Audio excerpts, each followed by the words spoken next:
I'm not sure why I'm doing this really, because you can all read instructions. I am going to show you a quick video first, because one of you knows what transhumancia means, but because they looked it up in a translation you did last week, but I'm just going to show you a quick burst so you can understand. I don't know if you can hear the sound on this, or if you're just going to listen to me.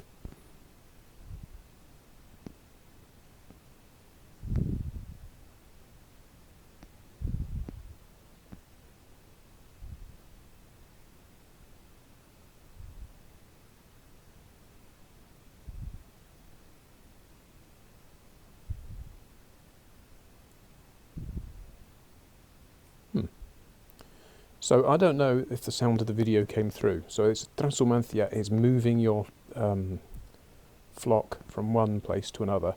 Could be across a massive bit of Spain, or it could just be locally. But it's very traditional. And in England with sheep, they just sit in a field. In Spain, when you see sheep, they've got a man and a dog with them, and they move about, and they occupy little bits of land, and they have rights, and there are roads. This isn't sheep. We're going to be looking at this is vacas y el toro bravo, and really they're just using it to mean moving it with the seasons to a different place, not long distances in this case. Okay. Before watching the video, that's not that video, it's another one in a minute, read these little snippets and just highlight the words you understand. Don't write anything down here, you'll need this space in a minute. Let me see if I can make this bigger for us. There we go, that's nice. So I'd go highlight this word. There you go, look lovely. Acompañar. And obviously your brain is trying to make sense of more of the sentence. But at the moment we're just looking for words that we know, and you're starting to think about it. But you're not getting carried away, you're not panicking. That's why I'm doing this video, tell you not to panic. Right, where's my undo button so I don't have to go back and undo that later. Okay, so that's what you'll be doing. Then, when you've gone through all these things, just looking for the things that you know, skip this grid, because I'm nice, I've put this grid on the same page as the sentences that have to go into it, but don't do it yet.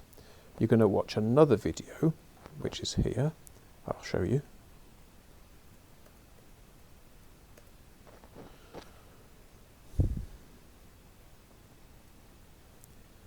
Again, I don't know if you've got sound.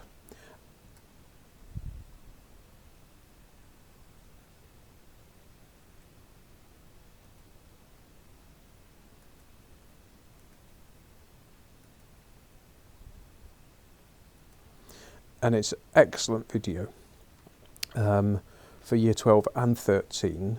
For Year 12 for looking at regions of Spain and their nice traditions, and how they're linked to the modern day, or whether they're just symbolic of something that has actually changed.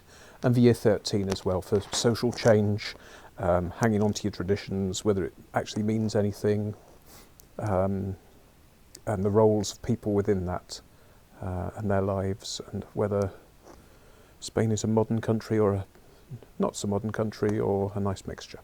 So, you've watched the video. The things here, the little snippets, are things that you have heard in the video, okay? So you'll have that in your head already when you watch it. I don't want you to have the script in front of you, it's not a script anyway, it's just snippets. But as you watch, you'll get a lot from the pictures and from what people say. And then you can come back to this and see if it makes any more sense, and write some notes next to it, probably in English, just explaining what you think is going on. Okay? So you'll have got a bit more understanding. You'll know Colmenar Viejo is a place. Okay. After you've done that, after you've used the video to help understand the words and the words to help understand the video, now re-watch it and see if things start to make more sense. And then you can look up some of the keywords in those snippets and see if that unlocks the whole sentence. And then, yeah, sort these out. So sentences like, acompañan a la vaquilla rumbo a su nueva dehesa. I think you'll work out what that is once you've seen the video. You already knew this word. That's a lovely word, but it goes with this one, rumbo a, so you could possibly work that out. You know that word. That one you might have to look up. Or you might guess what it means and actually look it up. Okay, I know what it means, but not because everyone's ever told me, just because I've met it in context so many times I've worked it out. Do the same for the rest of this. Do a bit of looking up and a bit of thinking. And then it is time for question 4. Just check. Yes, write out the snippets in the column of the grid you think they belong in. Well, let's look at the columns. What actually happens in la vaquilla? So you'll find the things from here and pop them in. It's a little bit up to you because you might think, well, that's also a tradition. This one is more about things linking it to the past, previous generations, things that have always happened, passed on from father to son, when it started, that kind of thing. So yeah, that sort of thing will go in this column. And then change and relevance today. And again, of course, it's linked to the past. So you might wonder, oh, should I put it in? Don't worry too much about where it goes. Put it in a sensible box. Write them in if I were you. I suppose you could drag it in and drop it in if you're working in Word.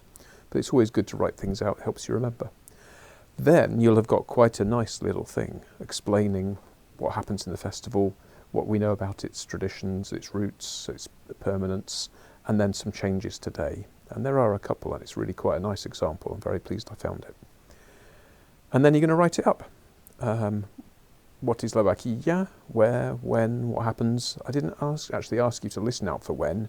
It is on the video towards the end. It's the 2nd or the 6th of February or something like that. That might be totally wrong. Listen near the end if you care that much. It's more about the changes that matter, really, isn't it? I sounded very Norfolk then, isn't it? Why is it important? Well, now we know what Trausulmanthea is, different generations, tradition and symbol, and write it up in your own words, but you can always pinch a bit of what you had in here. And then, when you've done that, here's another video, which is really quite weird. It's, well, you'll see what it is, but they are trying to do a, let's protect our actual ancient rights that we don't really need anymore, by inventing a traditional style fiesta, which has only been around for about 25 years, which I know for you is a long time, but it's not a long time, to protect an ancient right that they don't really need anymore. And then you can write something intelligent about whether it's just a symbol, or whether symbols are actually really important because it links you to your past, or whether the continuity is just a myth and actually they've changed, or whether it's important that they keep that link to the past, which is what we've been talking about with Spain. Okay, get all that written up and send it to me. Lovely.